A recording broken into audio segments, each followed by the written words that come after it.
মুখ্যমন্ত্রীর হস্তক্ষেপে অবশেষে হাসপাতাল থেকে ছাড়া পেলেন চুঁচুড়ার সাহেবগঞ্জের বাসিন্দা শ্রীরামপুর ওয়ার্ল্ডস হাসপাতালের স্বাস্থ্যকর্মী সঙ্গীতা রাউত।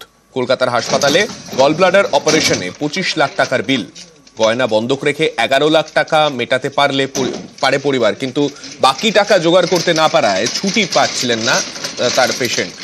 মুখ্যমন্ত্রীর দপ্তরে চিঠি লিখে আবেদন জানান সঙ্গীতার ছেলে অনিকেত রাউত। অবশেষে মুখ্যমন্ত্রীর হস্তক্ষেপে সুরাহা। নবান্ন থেকে নির্দেশের পরই ডিসচার্জ করা হয় সঙ্গীতাকে। মুখ্যমন্ত্রীকে ধন্যবাদ জানান সঙ্গীতা ও তার পরিবার।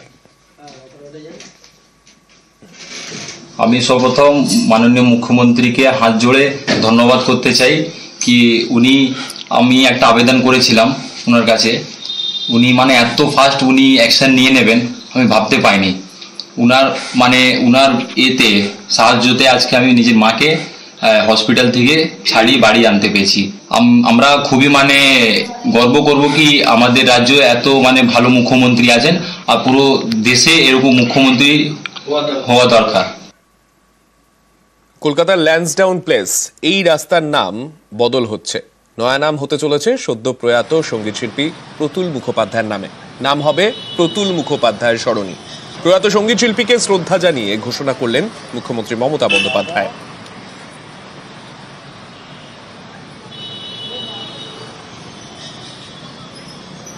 আমরা প্রতুলদার নামে ল্যান্সডাউন প্লেস যে রাস্তাটা আছে সেই রাস্তাটা প্রতুল মুখার্জির সরণি। আমি ববিকে বলবো ইমিডিয়েট প্রসেস করে দেওয়াকে এটা করে দিতে।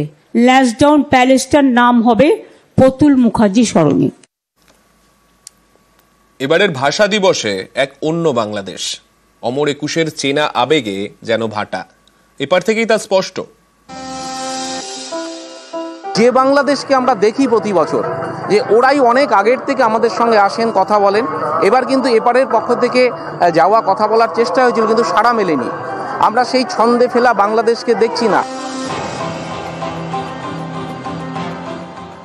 শুক্রবার আন্তর্জাতিক ভাষা দিবস। বাংলা ভাষা নিয়ে আন্দোলনের জেরে মিলেছিল এই স্বীকৃতি।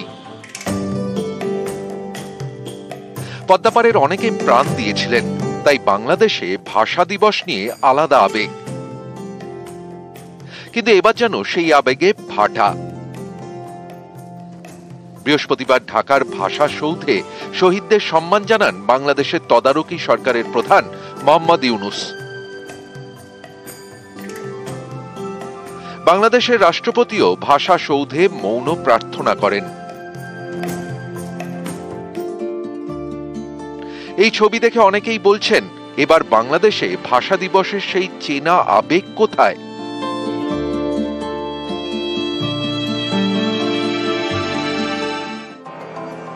এপার বাংলায় কিন্তু অন্যবারের মতোই ছবি। এদিন উত্তর 24 পরগনার বাংলাদেশ সীমান্তে আন্তর্জাতিক ভাষা দিবস পালন করা হয়।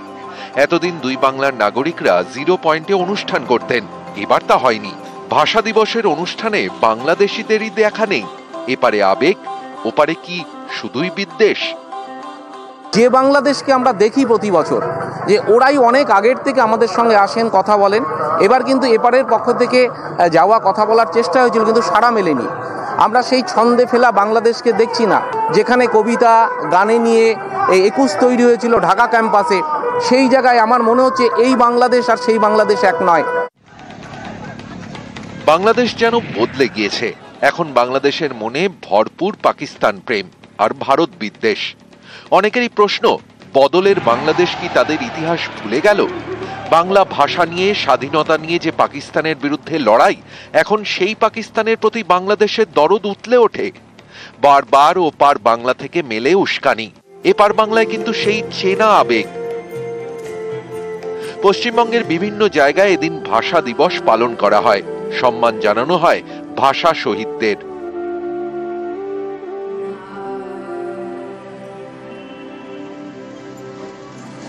শান্তিনিকেতনে এদিন মাতৃভাষা দিবসের অনুষ্ঠান হয়। 2018 সালে বিশ্বভারতী বিশ্ববিদ্যালয়ে বাংলাদেশ ভবনের উদ্বোধন হয়েছিল। তখন থেকে সেখানেই আন্তর্জাতিক মাতৃভাষা দিবস পালন করা হয়। এবার সেটা হয়নি। ইন্টারন্যাশনাল গেস্ট হাউস থেকে ইন্দিরা গান্ধী জাতীয় সংহতি কেন্দ্র পর্যন্ত প্রভাত ফেরি হয়। সেখানে অস্থায়ী শহীদ বেদির সামনে হয় অনুষ্ঠান। নিউজ 18 বাংলা।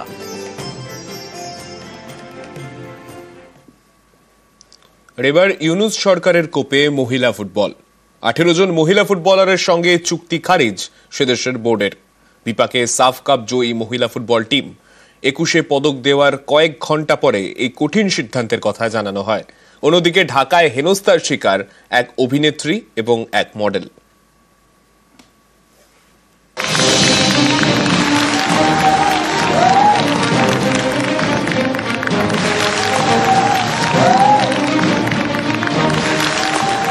একুশে পদক বাংলাদেশের দ্বিতীয় সর্বোচ্চ রাষ্ট্রীয় সম্মান।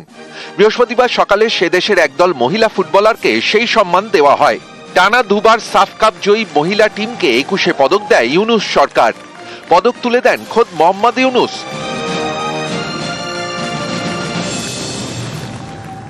সকালে এই সম্মান দেওয়ার পর বিকেলেই মহিলা ফুটবলারদের জোর ধাক্কা দেয় ইউনুস সরকার। 18 জন মহিলা ফুটবলারের সঙ্গে চুক্তি বাতিল করে বাংলাদেশ ফুটবল বোর্ড। তালিকায় সাফ কাপ জয়ী দলের একাধিক সদস্য রয়েছেন সাফ কাপ জয়ী অধিনায়ক সাবিনা খাতুন। পদক, সম্মান, স্বীকৃতি, হাততালি। কয়েক ঘন্টার মধ্যে সব যেন হারিয়ে গেল। কয়েকদিন আগে কোচের বিরুদ্ধে অভব্যতার অভিযোগ করেন বাংলাদেশের জাতীয় দলের বেশ কয়েকজন ফুটবলার। এর জেরেই চুক্তি বাতিল বলে মনে করছেন অনেকে। গত মাসে বাংলাদেশের দিনাজপুরে মহিলাদের ফুটবল টুর্নামেন্টে হামলা চলে। কট্টরপন্থীদের চাপে বন্ধ হয়ে যায় টুর্নামেন্ট। এবার টার্গেট জাতীয় স্তরের 18 জন মহিলা ফুটবলার। তারা সরাসরি ইউনুসের সরকারের কোপে পড়েছেন। বাংলাদেশে হেনস্থার শিকার সেদেশের অভিনেত্রী এবং মডেল। বৃহস্পতিবার সন্ধ্যায় ঢাকায় এক অনুষ্ঠানে হাজির ছিলেন অভিনেত্রী বুবলি এবং মডেল বারিশা হক। তাদের ঘিরে অনেকে স্লোগান দিতে শুরু করেন। পরিস্থিতি এমনই হয় যে তড়িঘড়ি ঘটনাস্থল ছাড়তে বাধ্য হন অভিনেত্রী বুবলি এবং মডেল বারিশা হক।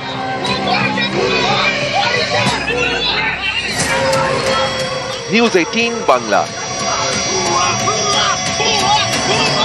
বান্ধবীকে ভয় দেখাতে গুলির নাটক। কয়েকদিন ধরে প্রাক্তন আইসিকে ব্ল্যাকমেল। বান্ধবীর বিরুদ্ধে ব্ল্যাকমেলের অভিযোগ। তার জেরেই ছক কষে গুলির নাটক। জিজ্ঞাসাবাদে দাবি চণ্ডীতলার প্রাক্তন আইসির।